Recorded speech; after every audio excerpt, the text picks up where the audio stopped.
We're embarking on a mission to bring the silly back to WOAF. Starting with next episode, because this one actually gets kind of serious once we get all the vampire cannibal talk out of the way. Lately, Kristin has been on a real kick of using exercise to quiet the chaos of her ADHD mind, and now she's ready to make us all hear about it. She's covering the biochemistry behind why exercise is so helpful to our ADHD brains, what the experts recommend for maximum benefits, how to start a routine you won't completely hate, and her best tips for overcoming some of the many barriers to movement. Whether exercising feels dull as fuck to your brain, is an overwhelming sensory experience to your body, or you just don't wanna, we'll inspire you to get back on that hobby horse with our sage words of wisdom that you can't find anywhere else. Obviously, this is a joke, and you can find this information literally anywhere else. They said that we'd grow out of it. Well, the joke's on them, that's just our brains. We're eccentric, loud, and stubborn, and most of our clothing is covered in stains. It's not a deficit of attention, there's just too much to think about. So if executive dysfunction becomes a little too much, if you forgot why you came in this room, or you're hypersensitive to touch, then put on your seamless socks and come join our little flock. Bitches stimming together, we're weirds of a feather, weirds of a feather. Give me those room sounds. Recording the room and all the sounds around.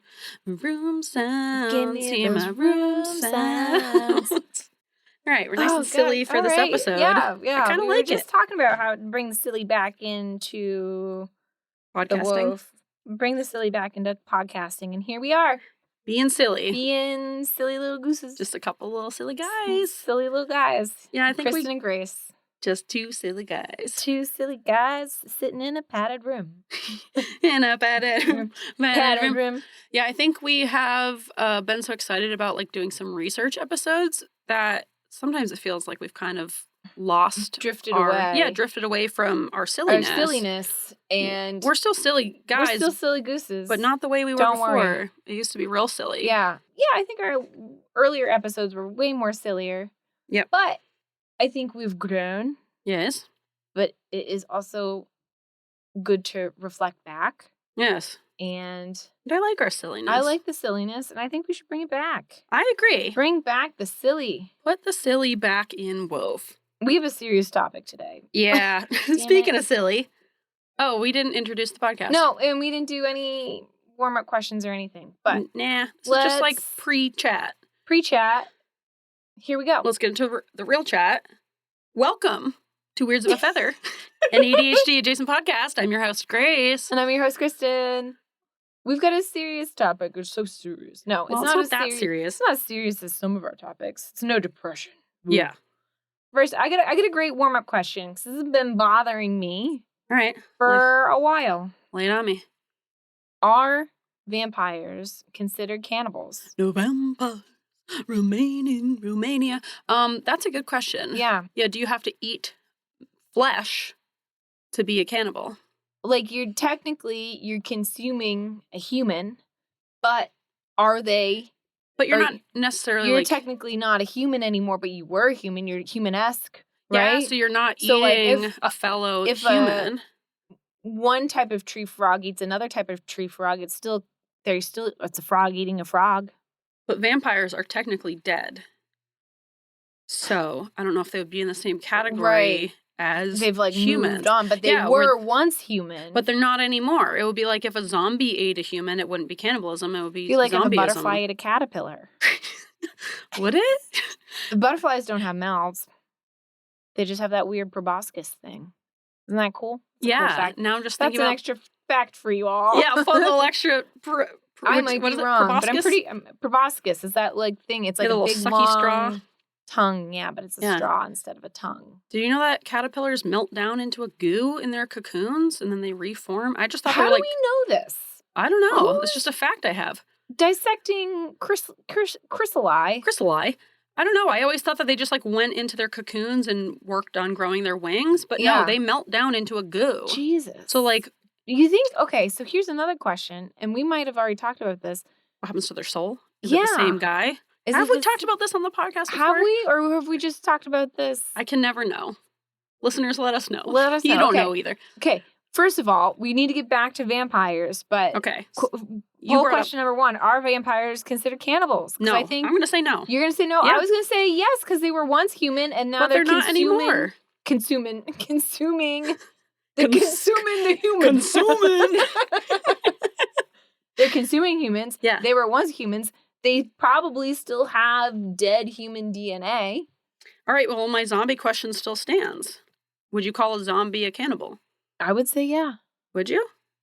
But they're zombies. They're a monster now. They're not a human anymore. Yeah, but they're human. They're not. They're zombies. They're dead. I guess, and so that's the same thing with a zombie. Once you're a zombie, do you still have a soul? That's the age-old question. We got a lot of questions to... So... This might be one of those things where there's no set answer because... Are vampires cannibals? They're not real. Are zombies cannibals? Do butterflies... have souls? Do they remember their, like, conscious from being a caterpillar? And do zombies have souls? We got a lot of questions. We need answers. We need answers. Well, in What We Do in the Shadows, when they die, their previous, like, who they were becomes a ghost, but that's, I think, like, their human ego is what that is, like, their human personality. That's also a TV show. Well, vampires in general are just made-up things that people write stories about, true. So why is this any less valid? Oh, not according to the Vampire Dictionary. I need a vampire expert, a true vampire hunter, to tell me, are they cannibals? And now that we're talking about vampires, are vampires a thing that are truly, like, 100% made up, fantastical, or are they like a cryptid where it's like there's actually rumor that there are real vampires? Well, there's vampire bats that suck the blood. I know. I think there's blood-sucking things. But vampires in general, you know, are they like a Bigfoot where it's like people have seen them and there's, you know, theories of where they are, or is vampires... I know there's some people who, like, identify as vampires, right? Yes, there are. Maybe this would make them real. If you're a vampire, let us know. Let us know. I'd love to have you on the podcast and talk about vampire things. Although I think vampire law says you're not supposed to, like, reveal the existence of vampires. Oh, if you're a rogue vampire, reach out to us at weirdsofeather@gmail.com. We will make sure you remain anonymous. Yes, we won't tell your cousin. Especially if you're a neurodivergent vampire, I want to know about it. Are there any neurotypical vampires out there? I don't think so. Probably not. Seems pretty divergent to believe that you're a vampire. I don't know. I've never met a vampire. I don't want to insult the vampire community. Yeah. There's got to be one out there. That'd be great if we had, like, a big community of vampires who listen. No, I'm pro-vampire. I think they're doing great work. Well, I think you're saying that in theory. And I think in reality, you would not like vampires because they'll suck your blood. That's true. I don't think I need all of my blood. I need a lot of it. Yeah, you need a good amount of it. I don't need... There's plenty of people who donate blood. I wonder if they're, like, any, like... Are there ethical vampires who just drink blood from blood banks? Although I guess you're still taking blood from someone. You're still taking blood from... But you're not sucking it. I wonder, could you be, like, sign up as, like, a donor for vampires? And then you could donate your blood to vampires? Well, for people who do believe they're vampires and, like, live like vampires, they do have people who are like, you can drink my blood. And it's, like, one of those consensual things. Like, if you tell someone that they can cut your penis off and eat it. This is getting out of hand. Should we get into it? Who's consenting to that? Some people. There's speaking of cannibals, more than one? There are people out there who want to eat people, and there are people out there who want to be eaten. It's like a sexual thing. They want to be eaten, and there have been people who have, like, volunteered themselves to be killed and eaten by a cannibal. To eat another people. Another people? Can you? Can you understand that? No, but I feel like I can, like... I can understand it more than wanting to be eaten. The curiosity, I guess, I understand. Yeah, I would, you know, I'd like to know what it tastes like, maybe. Be eaten? Yeah, it's like a weird extreme fetish thing. I mean... And it's happened before, where someone... What do you just, like... You say, chop me up. Fry me up. Chow down. Like, they take a piece of muscle? Ouch. Either they are, like... kill me and eat my body, or they're like still alive for it and they want like their penis or something to be cut off and fried up and eaten. I'll tell a story about it. I'll tell an official on story. My Strange Addictions on TLC. Another riveting show by TLC. Man, that show was great. I feel like instead of making a show, just get these people therapy. Yeah, like that lady who would bathe in bleach and her like eyes were just like yellow from.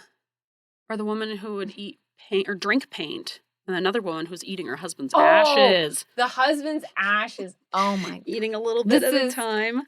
We're off topic. We're way off course. This whole thing is off topic. Man. We need to get back. We need to get going. We've been talking about this for so long. So, verdict's still out. We don't know if vampires are cannibals, but if you're a vampire, reach out. You can make a fake email according to your code. Definitely not a vampire at gmail.com.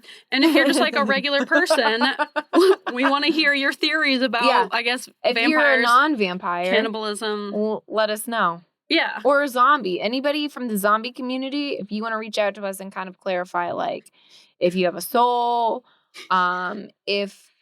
Did your soul transfer over with you? Yeah, do you remember your human life? Much like a caterpillar becomes a butterfly. Share your story. Yeah, let us get your story out there. That's what we're here for. Yeah. All right. And with that, we really have to get going. Oh my God. We just talked about that for so long. I feel like we covered a whole podcast worth of topics right there. Yeah. Any other podcast would be like, and that was our episode. And that was our episode, and that's our fucking warm-up question. This is a warm-up question. We got meat to get through today. If you're but new not to human meat, because we're moving on. But wouldn't that be a great transition? But we have to do little accomplishments first. Damn it.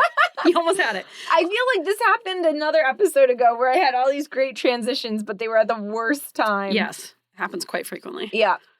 And if you're new to this podcast, I want to say we're not always as chit-chatty in the beginning like this, but yeah, we kind of are, but sometimes we're not, but sometimes we are. We're more serious. So if you're just trying to get to like the serious meat of this episode, you can probably fast forward another 10 minutes. Yeah, at least. Yeah. But we have little accomplishments. Yeah, if you're still here, let's get into those accomplishments. Let's do it. All right. Little accomplishments, but big in our hearts. Yeah. Oh, yeah. All right, Kristin, what did you accomplish? I gotta, not only do I have a huge accomplishment, it's not little, but I'm putting it in. Okay. But it is cohesive with the episode. All right. Is it about how you ate flesh for the first time? No. It's cohesive with the second part of the episode. Oh, okay. I canceled my gym membership. Whoa! Yo! Years in the making! Oh my God. Congratulations. Yeah. Did you write a letter? Went together. We body doubled. Nice. And the lady's just like, I just have to ask, like, why you're canceling. And Christopher goes, can you see the last time I was here? For Christopher, it was like 800 days since he was last at the gym. That's why.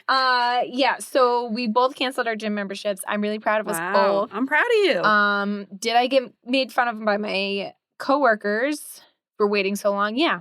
We don't need that negativity. We don't need that. I'm proud of myself, and that's why I said I'm proud of myself, and you can't tell me otherwise. This task took you 2.5 years to accomplish, and now you've done it, a 2.5-year task. Yep.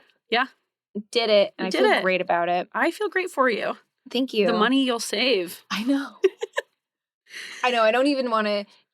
My coworker's like, let's do the math. I was like, let's not. No. Let's just cherish in the fact that I did it, and I'm happy, and I'm proud of myself. That's the ADHD tax right there, and you gotta just write it off. Yep. That happened. It's not worth it to me to even look into it. No, because why? Yeah. Why if you want to look into it on your own accord, sure, but keep it to yourself. Yeah, don't tell me. Don't tell me. I don't want to know. Yep. Grace, what's your little accomplishment? So mine is, compared to that, a very, very little accomplishment. It's not even a full, not even a full accomplishment. That's like the whole point. Yeah. So a few weeks ago, at least a month ago. Okay. I lit a candle in the living room on the mantle. I didn't put it in any type of like candle holder because I was like, it'll be fine. I'll just watch it. And then I didn't watch it. And the whole thing melted down and it spilled wax all down the mantle and the fireplace and onto the floor. Yeah. And like a big it was very puddle of wax. Not to be confused with puddle of mud. And it has been sitting there forever. And the other day I finally scraped it up off the floor. Nice.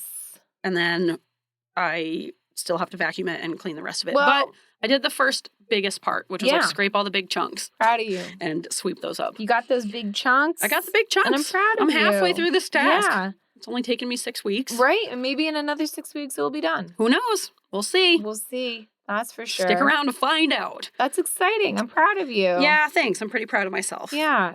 It's been just like maybe staring at me. I mean, I feel like every other week you rearrange your entire living room. Yes.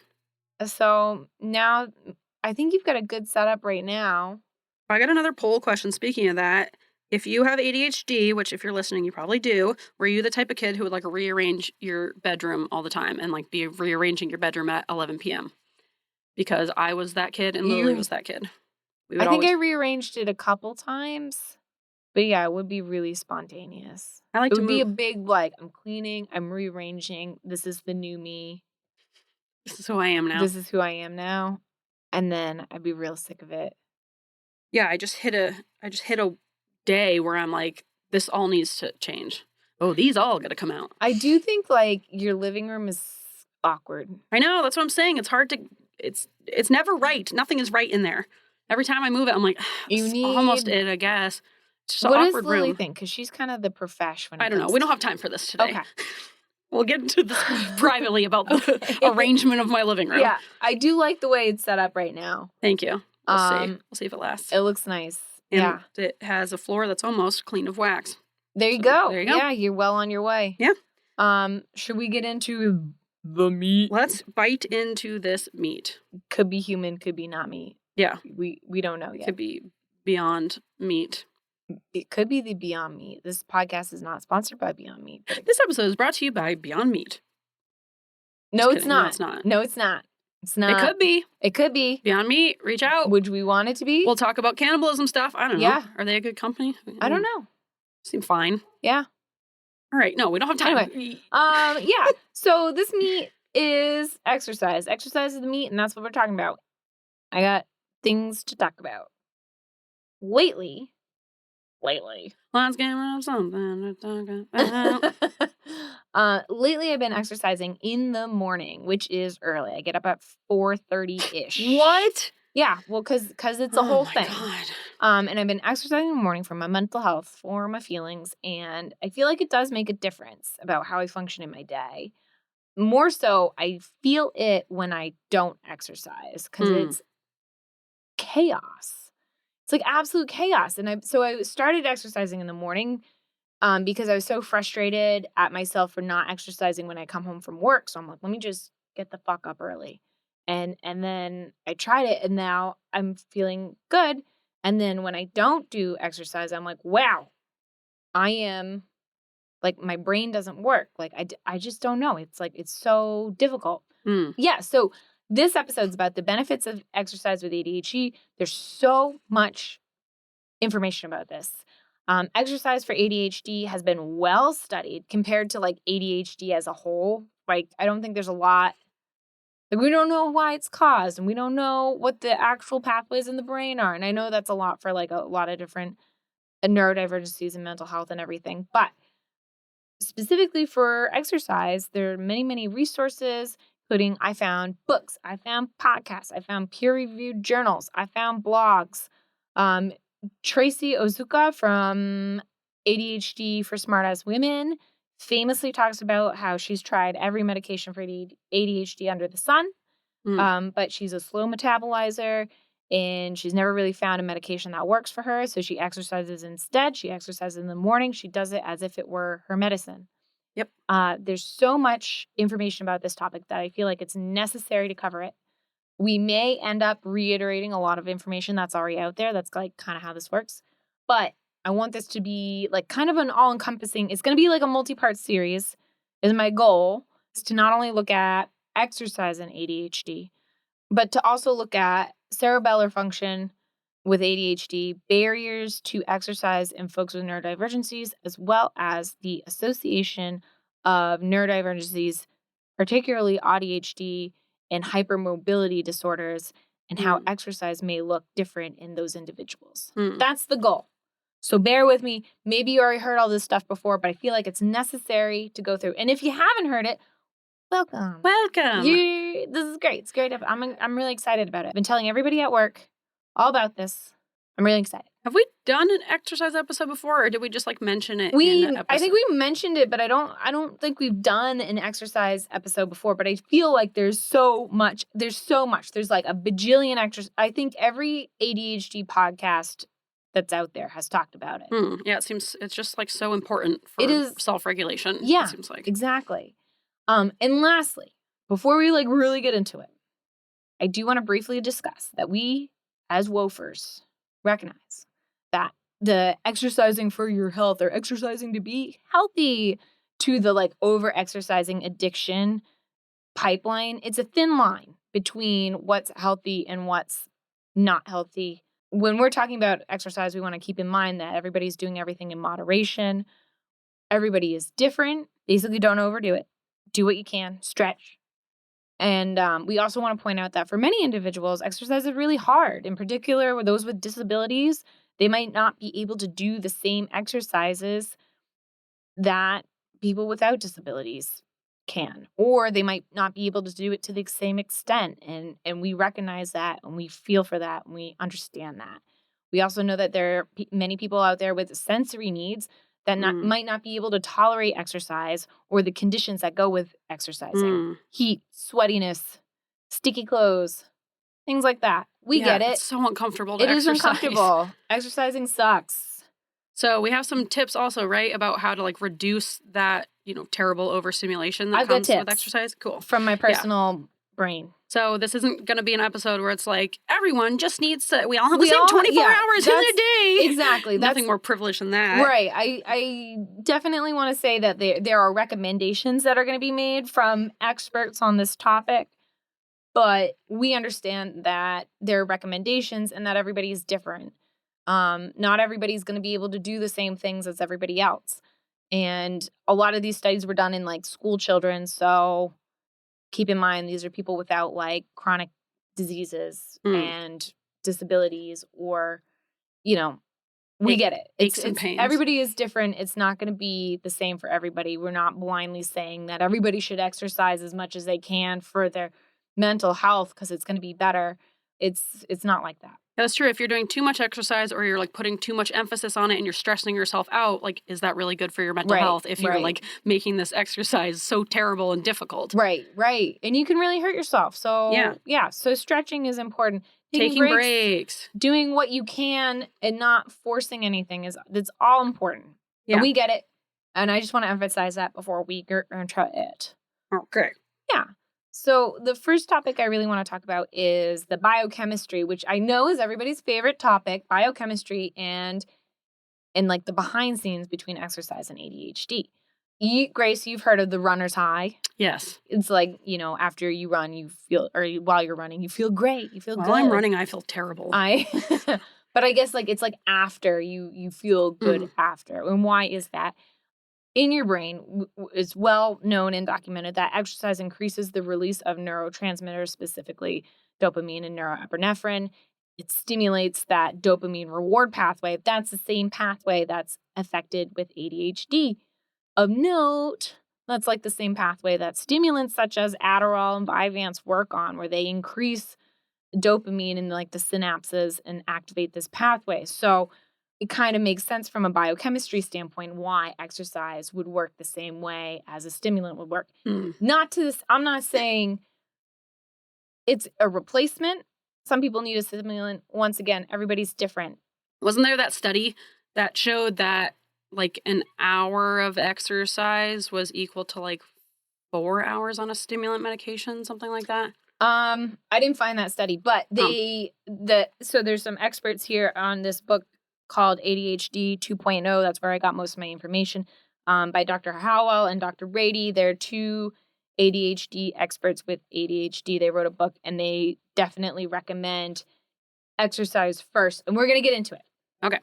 So they also discovered that exercise, not these two individuals, but they, as in the scientific community, and all of my resources are listed below in the show notes. The royal they. They showed that exercise increases the release of a growth factor in your brain called brain-derived neurotrophic factor, or BDFN. Dr. Rady specifically kind of terms this as miracle grow for the brain. And every single podcast would quote him on this. So I feel like we had to too. But I don't think that's specific enough it doesn't really tell me anything. I respect the analogy, but I want more. So BDNF is a growth factor in the brain. It's chemical in your brain that not only helps support existing neurons, brain cells, but helps the growth of new neurons and helps the development of new connections in the brain, which is called neuroplasticity. So it increases your neuroplasticity, helps you learn things, remember things. It's associated with memory, decision-making, and higher thinking, which are all very important and lacking in ADHD. Yes. So not only do we know that exercise increases that, another study showed exercise increased amplitude or strength in signals on electroencephalopathy, which is, you know what a EKG is? So you measure like the signals, the electric output of your heart. Yes. Imagine that, but for your brain. They stick all these little things on your brain, and then they measure basically the electrical activity in your brain. EEG, we'll make it short. So this study was measuring, people who exercised and people who didn't exercise, and then they would do an EEG, and they showed specifically the P300 signal, which is usually associated with decision-making and considered kind of a metric of cognitive function, was the amplitude or the height of this signal was bigger. So it was a stronger signal in your electrical activity that conducts decision-making and cognitive function. Did they like measure people before and after they exercised, or did they pick people who were exercisers versus not? I think most of these studies were what's called acute exercise. So they study people who didn't exercise, and then they study people who exercised for like 20 minutes and then did the EEG. Okay. And that's most of these studies did it like that. Okay.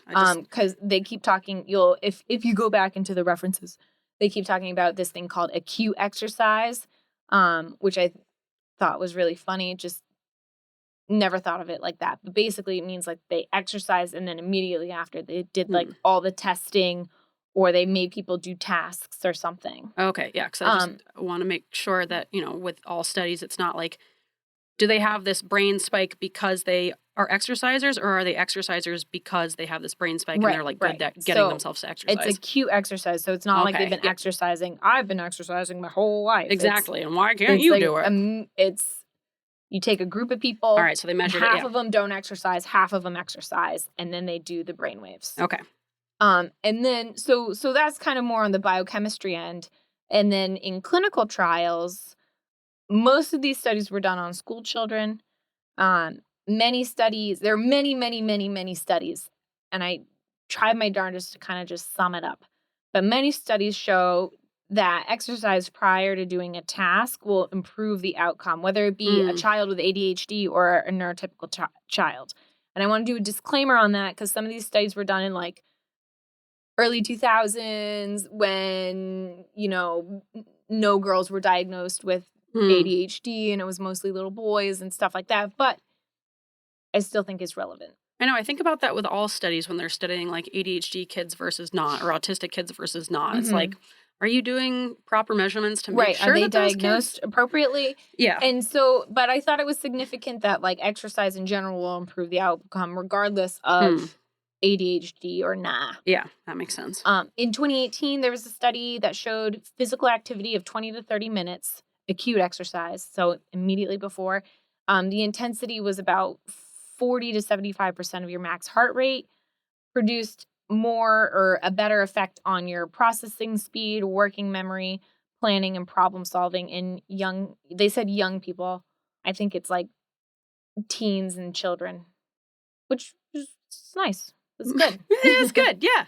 And then in this book, ADHD 2.0, where I got most of my information from, but not all, they talk in depth about some teacher, not a teacher, in Saskatoon, Canada, who implemented this, what became a very successful exercise program in her classroom for, quote, like at-risk children.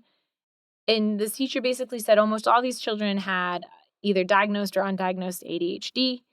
And instead of, she said she spent most of her classroom just, trying to like rein in these kids. So instead, she got a bunch of treadmills and exercise bikes or little trampolines, and everybody for the first 20 minutes of class did aerobic exercise. So aerobic is like cardio. And almost all the kids' grades went up. They stopped smoking. They're like cigarettes. Wait, how old are they? I was picturing elementary school. Yeah. Look how many kids were smoking. I need another pack. Teach. So problem. Half my class won't quit. No, they were teens. Okay. And so they stopped smoking. They were coming to school. They weren't tardy. Their grades were going up. They passed their tests. And a lot of them were really big advocates of the program. Oh, They were the program's best, like, commercial. Advertising? Advertising. There you go. And some of them even went off their ADHD medication. Wow. But she said she had a huge success in the classroom.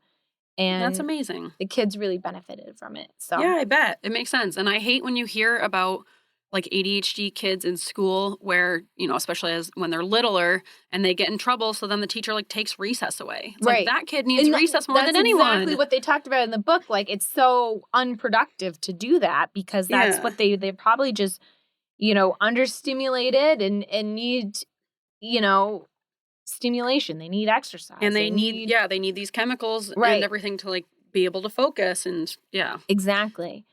And then that's what I found online. There's just studies and studies of people just saying like, we did this, they did better with exercise. We did this, they did better with exercise. So there's a lot of research out there, regardless that we don't really quite truly understand the pathway in the brain. We know that it works. And so what should you be exercising? Like, how much should we exercise? What should we do? What are the recommendations? I got them for you. This is, once again, all from the book. They recommend 20 minutes of aerobic exercise cardio that gets your heart rate up to 70% of your max heart rate for at least 20 minutes. 20 minutes of cardio. That's all you need to know. Dr. Rady suggests, and he's been on many podcasts that I listen to, and he suggests the same thing. He says exercise first thing in the morning as if you were taking like a morning med. He also suggests if you're someone who takes a stimulant to exercise before taking the medication. And then when you start to feel the like runner's high, you start to feel it wear off, usually 1 to 2 hours, then take your medication. That way, not only does your medication last longer, but you kind of get the full effect. So you get the effect of this exercise, and then you don't have this like waiting game for once you start to feel it wear off, you take the other med. By the time the med kicks in, you're good. That sounds good in theory, but I also think some ADHDers need their ADHD meds to exercise. So that's true. That's just important to keep in mind. But I can see it where maybe you use your meds originally to like get yourself into the habit, and then once you start to get into this habit and feel better, then maybe you kind of like switch to what you were saying. Yeah, and even in this book, they said there was a lot of people who came to them as an adult saying they've exercised their whole life and now they have an injury. And now they can't focus. They have all these ADHD symptoms. They diagnose the person with ADHD. They get them on a stimulant. They do better. They're less depressed. Once the injury heals, they start exercising again. They don't need the medication. Yeah, that makes sense. But it's almost like a means to a way. But that's what they're recommending. Obviously, do what works for you.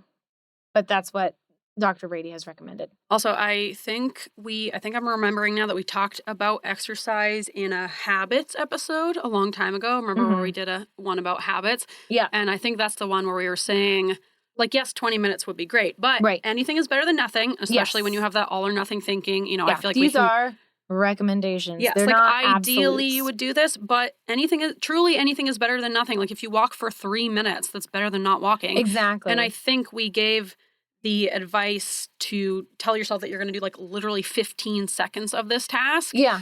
Because we often do the thing, it's the transition. That's the hardest part. Once we get going, we're like, oh yeah, I remember that this actually feels good. And often then you're going and 15 seconds is such a non-intimidating amount of time.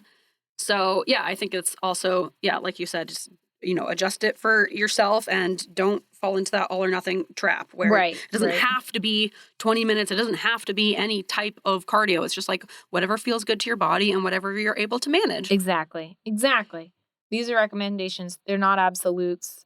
You don't have to do this. You don't have to do exercise at all. But these are what studies have shown, and these are what the experts are recommending. Oh my God. These are what the experts are recommending, but obviously, like we said earlier, everything in moderation. What works for you, do that. And if you haven't been exercising for the last few years or however you don't want to long, all of a sudden go for 20 minutes.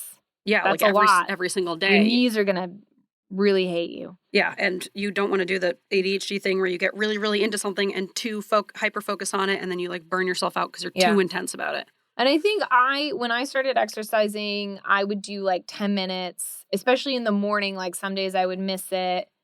Some days I would do 10 minutes. Some days I would do 20.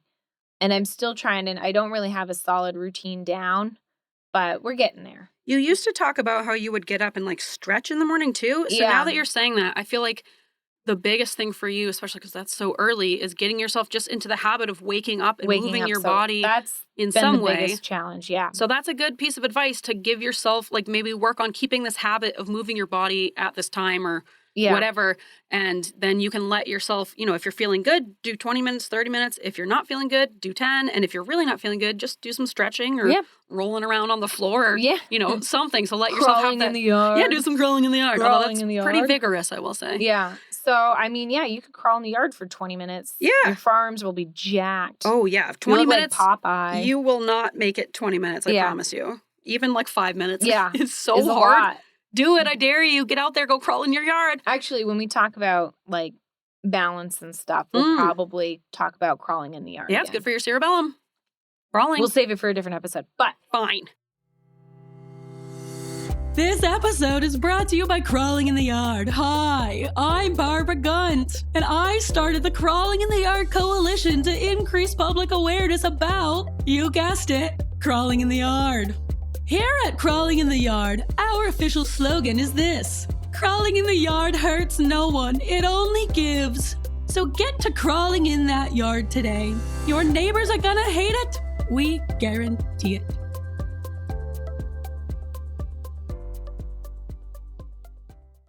I think the biggest thing when I started thinking about exercising, especially in the morning, is like, how do you stay motivated? Because ADHDers are consistently inconsistent. Yep.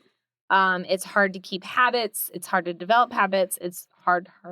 It's boring. And habits there's a boring. I think there's a lot of barriers. We were kind of talking about transitioning from like not exercising to exercising. Maybe you have to change your clothes. That's a transition. Getting started, maybe you've never exercised before. You don't know how. What is stretching? We don't know. No one knows. It's one of life's many mysteries. What is stretching? There's a lot of barriers. I think for me, I've always tried to I'm going to exercise to get in shape. I'm going to exercise because I have a wedding to go to and I want to look good. And I've never been able to keep an exercise routine. Not saying that I have like the best routine right now, but it's been the most routine that I've had ever. And I think the most motivating factor is my brain working better. Because it's almost like, yeah, sure, I can just get up and go to work, but I would like to function I would like to function well. Yeah, it's like thinking of your future self, doing something for your future self. And that's way more motivating to me than looking good. Yeah. Because I could be in the best shape of my life, but I am not photogenic. I'm just not going to look good. I'll still be real dumpy. Yep.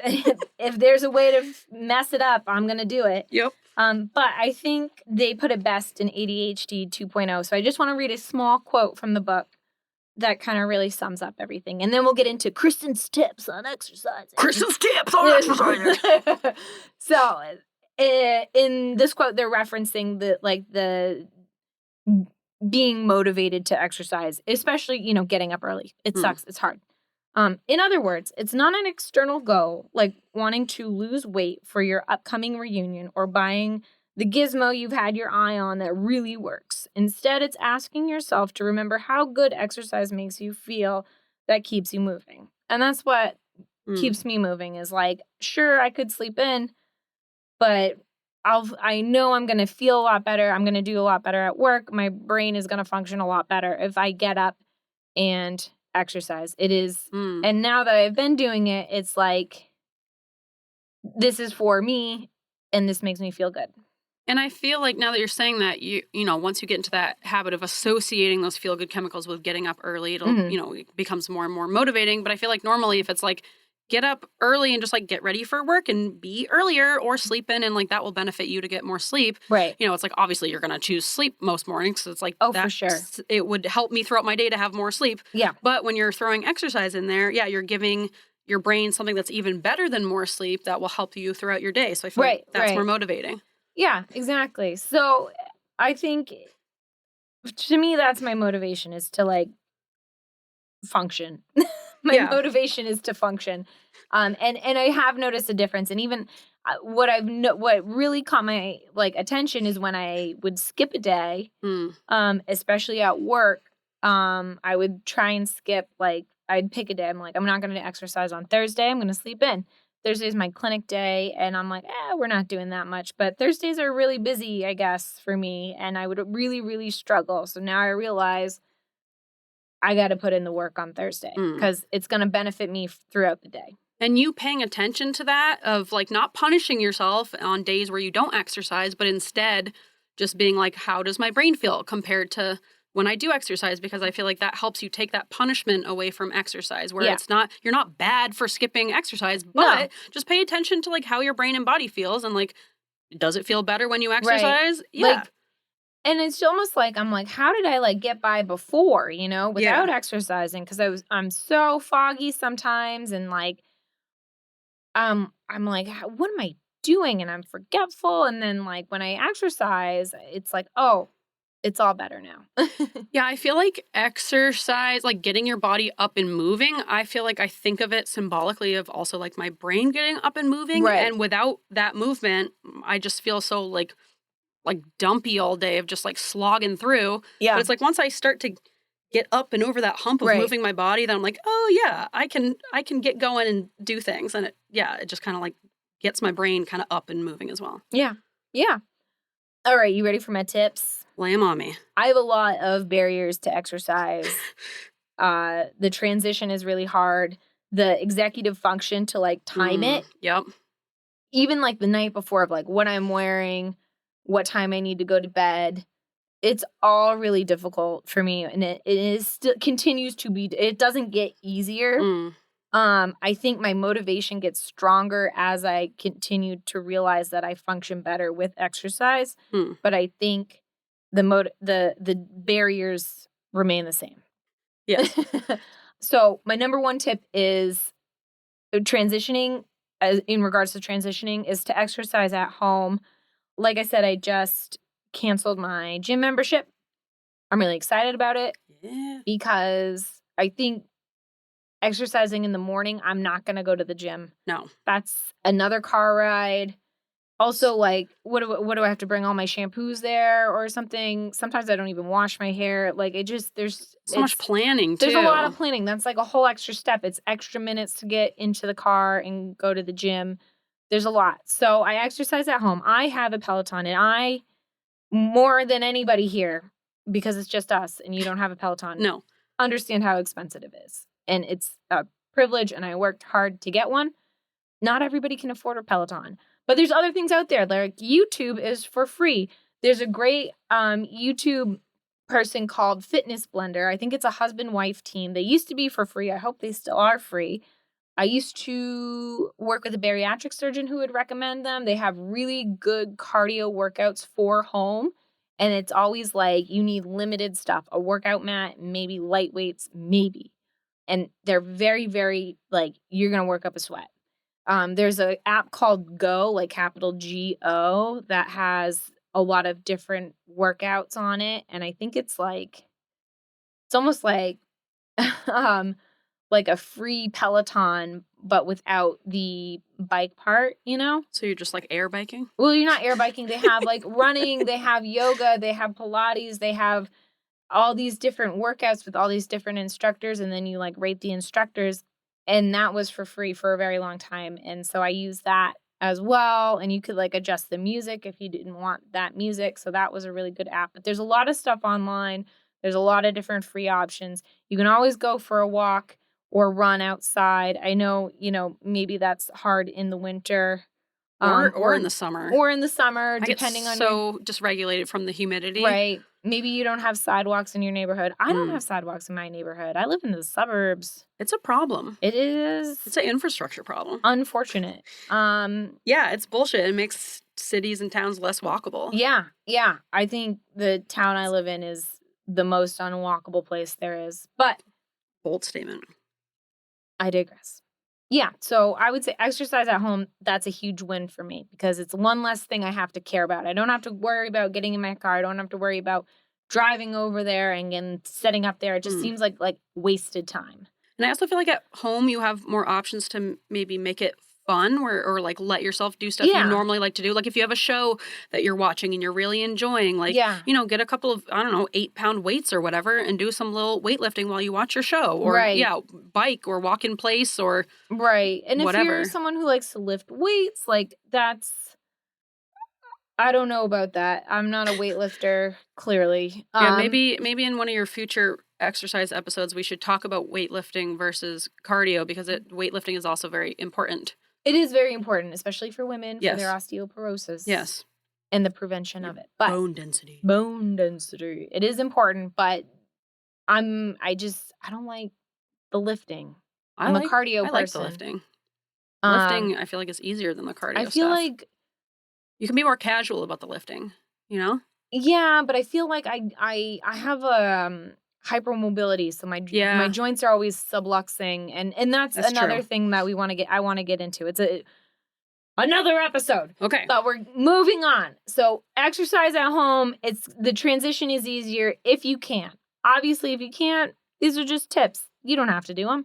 Next tip, exercise in the morning, not only because everybody else is recommending it, but I think when I get home, like it's almost like a reward. Like I don't have to like, I used to be so stressed over like I got to get home because I don't get out of work at the same time every day. It's kind of, my job is crazy and you never know when you're going to leave.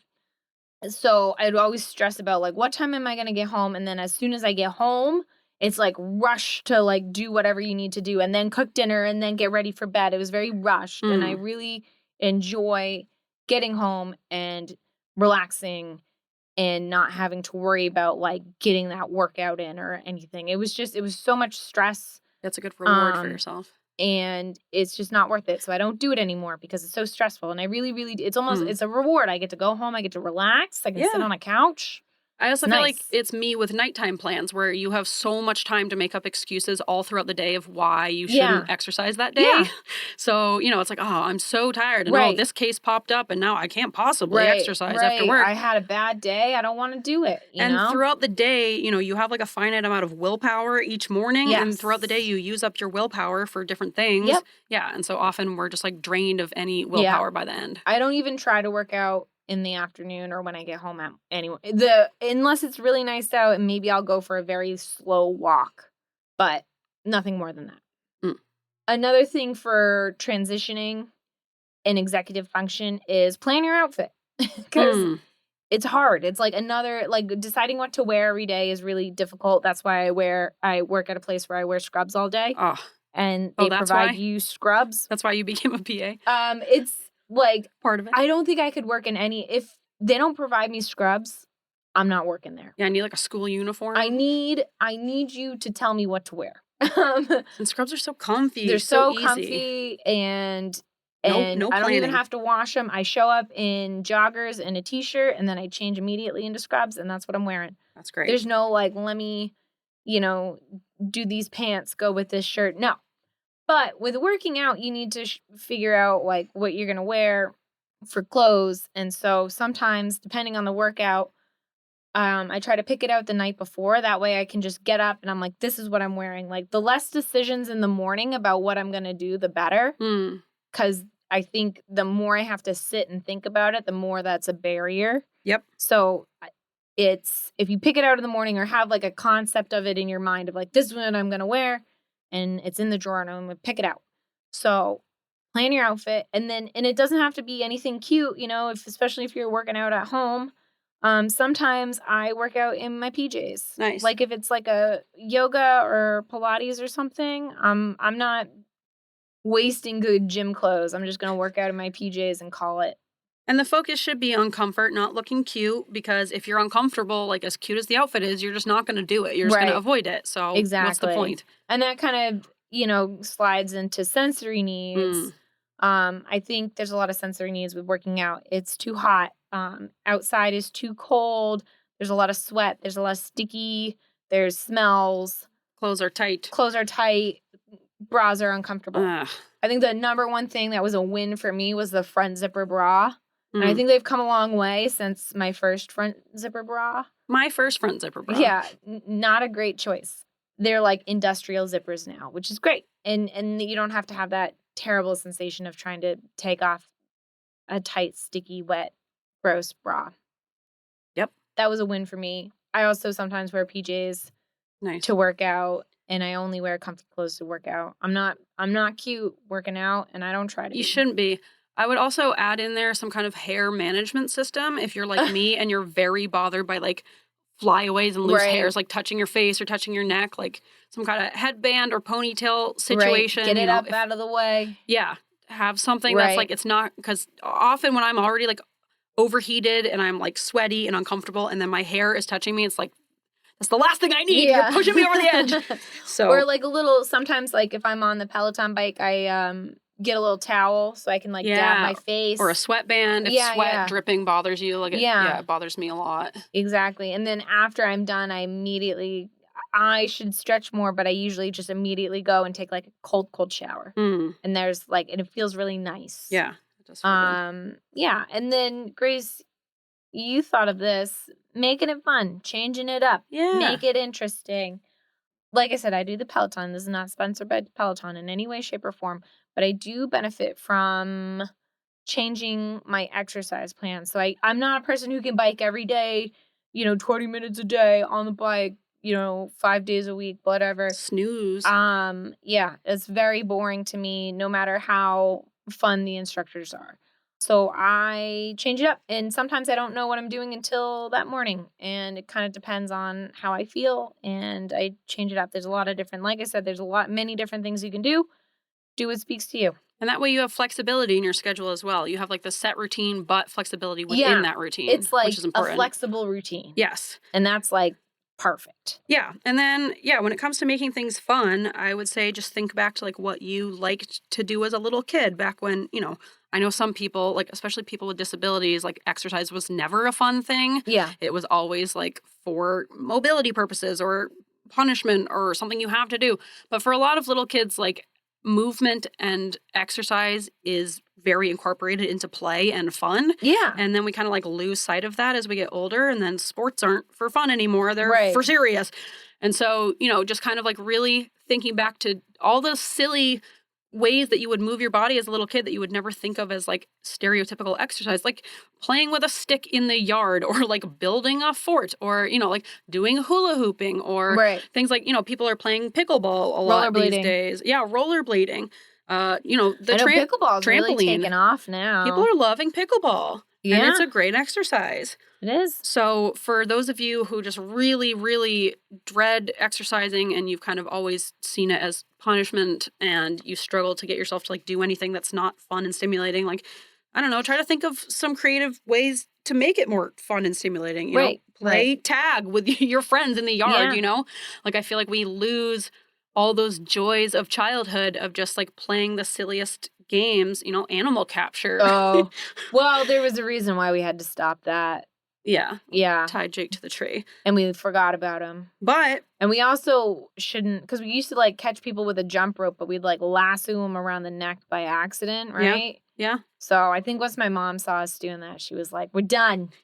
No my animal No capture. more animal capture. You're going to kill yourself. Okay, yes. But, any other little kid game like that, capture the flag, like Yeah. going sledding, I feel like there are so many fun games like that, like, let's bring neighborhood games back. Yeah.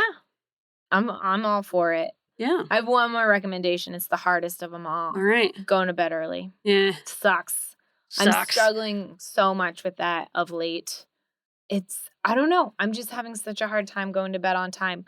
And then I get very stressed about it because I'm like, I got to get to bed. Don't you look forward to going to bed though? No. I love going to bed. I feel like it's like I just feel no. You get to be cozy, you get to close your eyes. I think I need a good book or something to read in bed. What about an audiobook that you only listen to when you go to bed? That's what I should do. That's what I do. And maybe I should bring my crochet stuff in there so I can. I do that too. That's what I should do. Yeah, crochet in bed. Crochet in bed. And listen to a book. Sometimes, I'll go through stretches where I have a really hard time falling asleep, a few nights in a row. And the fastest way for me to fall asleep is have an audiobook playing. I will pass right out. So I have a book that I'm looking forward to, and then I want to go get in bed. It's not really about sleeping. It's more about getting physically into bed. Yeah, but I think you I need get to a little reward. Yeah, you need to make it more appealing. Yeah. You need to make it more fun and have something to look forward to. Where you're like, That's ooh, what can't I wait to get need. in bed. Can't wait to get in bed and crochet or listen to my book. Or do both. Yeah. Actually, I'm going to implement that today. Give it a try. And I'll let you know how I'm doing All by right. the time this comes out. That's what we'll do. Okay.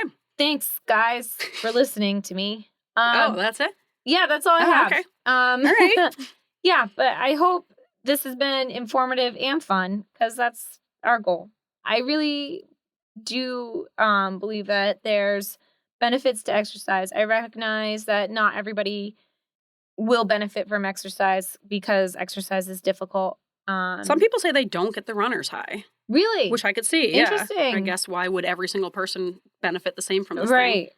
I get it. For me, it works. And I know that I am not everybody. So this is what works for me. I really, really have started to kind of embrace it. Regardless of going to bed too late, I'll still get up early to exercise because I know even though I'll be tired, I will at least be functioning. Functioning and tired is better than not functioning and awake. And I feel like not letting yourself, which I would do, have the excuse of well, I went to bed really late last night, so I should sleep in today. Making yourself get up regardless takes a lot of self-control, but that's a good way to, I feel like for me, if I have any wiggle room of or I could just cancel in the morning, then I let myself do that. So but also, I'm wondering is it because I am unmedicated, I'm raw dogging life here. Yeah. And I'm wondering is because I really feel the effect of exercising and I feel it throughout the day. Yeah. It may be because I'm hyper focused on it right now because I've been writing this episode and I've been really deeply thinking about how I feel during the day and how I'm functioning at work and how much I exercise and what exercise I did. Not obsessive, but just hyper focused on exercise in my brain and how I'm feeling. But I really feel the effects strongly as I'm slamming my mic throughout the day. Yeah. And I feel like maybe you as someone who takes a stimulant, maybe you get that or something similar with a stimulant. Yes. So maybe that's not as important to you. But yes, I agree. I don't know. It's when I know that I could always just get a cheap energy drink and that would give me a boost, make up for loss of sleep, then I stay up later. Yeah, I'm not saying that one's necessarily better than the other. I'm just saying I haven't tried your way, so I only know this and this is working. I would say that the exercise is the best way. I'm obviously not anti-meds, but I do think the more stuff you can do without being on medication, the better, Yeah, I agree. If it's something that can naturally help you that you are enjoying and that's helping you, and it is really helping me. I believe it in my whole heart. Yeah. And that makes it so. So now I'm passionate about it. I appreciate your passion. Thank you for sharing your passion with us. Thank you for listening. Yeah, I didn't have a choice. If you have any questions, I would love to hear everybody's struggles with exercise. Maybe we could go back to a bagel bite once this episode's released and kind of discuss or even write on the Facebook group. Maybe I'll post a poll on the Facebook group. We'll see. About people sharing their struggles with exercise. And maybe we can kind of collectively come together and help. Just like you just solved my bedtime issue. Yeah, I know. I'm proud of that. Yeah. And if you have any good recommendations for like, going around some of those sensory things we mentioned, or just, little tricks that you use to get yourself to exercise, Or if you found like a good free exercise app, let us know. Or if you have fun game ideas to, play that will move your body, if you got like a fun idea of what someone could do, let us know. Yeah, I'd love to hear about it. Yeah, I hope someone benefits from this episode. Please, I hope one person benefits. It will be me. Yeah. But yeah, that's been all of our like information today. And like I said, we're going to kind of touch on more things that are exercise adjacent, like balance in the cerebellum and hypermobility and the association with neurodivergencies with that in other episodes. That is what is to come. But I think we just needed to lay the groundwork first. Yeah, absolutely. All right. Well, thank you for listening. Yeah. You can email us with your own suggestions and input and whatever at weirdsofafeather@gmail.com. You can join our Facebook group, Weirds of a Feather. You can follow us on Instagram. You can buy us a coffee at ko-fi.com/weirdsofafeather, and that money goes to sound editing. Only. Well, yeah. It goes all back to the podcast. We don't get paid for this. We understand that inflation is high and bills need you don't to be have paid. to say this every time. Say it every time. No, you don't. You're manifesting people not donating to us. You're like letting them know, like, hey, this should be last priority on your list. And it should be. No, it doesn't have to be. Okay. Stop underselling us like that. We are doing a lot of work into this podcast. I'm not saying people have to donate to us, but I don't think it's as lowly as you make it out to be. Some people really benefit from this. I don't think they feel pressured. Okay. I think just asking if you can and want to. You can only donate us if you don't feel pressured to donate. Yes, that's the only way. If you feel pressured, don't do it. But also do it. So do it. Do it. It all goes back to sound editing. Yep. Okay, we have to end this. Yeah. All right. See you guys next week. Find us on Instagram and all the socials. Yep, I said that already. Okay. Bye. Let's get into our bod. Yeah. This bod was it was actually someone mentioned. Noah Lindsay recommended this and tagged us in an Instagram post. This bod is called the bearded reedling, which is a funny little guy. It's a very round bird. It's the roundest bird there is. There you go. They're not round all the time. They're round some of the times. Like a pufferfish? Well, I think this guy's cold. And I that's think why they've he's kind small? of puffed up. Yeah, that's what it looks like. Because they're not this round all the time. He gets big when he's cold, or he gets small when he's cold? He gets round when he's cold. Oh. I'm pretty sure. I didn't do that much research into this. When are they round and when are they not round? I need to know. No, we don't have time. We don't have time. They're very round. They're the roundest bird, but they're not round all the time. Okay. But when they are round, they are quite round. They are the most round. They are the most when they're round. So the bearded reedling, also known as the bearded tit, which, we're going to move on. No, we're going to giggle about it for a second. Bearded tit. It's bearded tit. They are small birds that are found in the wetlands of the UK, all through Europe, and all through Asia. Oh. And the males have this like cool little mustachio situation going on. Nice. And they are very round. So let's listen. You'll hear the roundness in their call. You'll hear the round.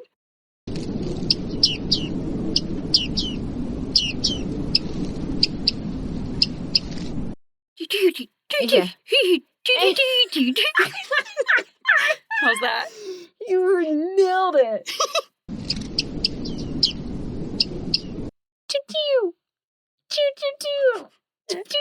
They sound like little tiny space lasers. Yeah, I was trying to think about what they sound like.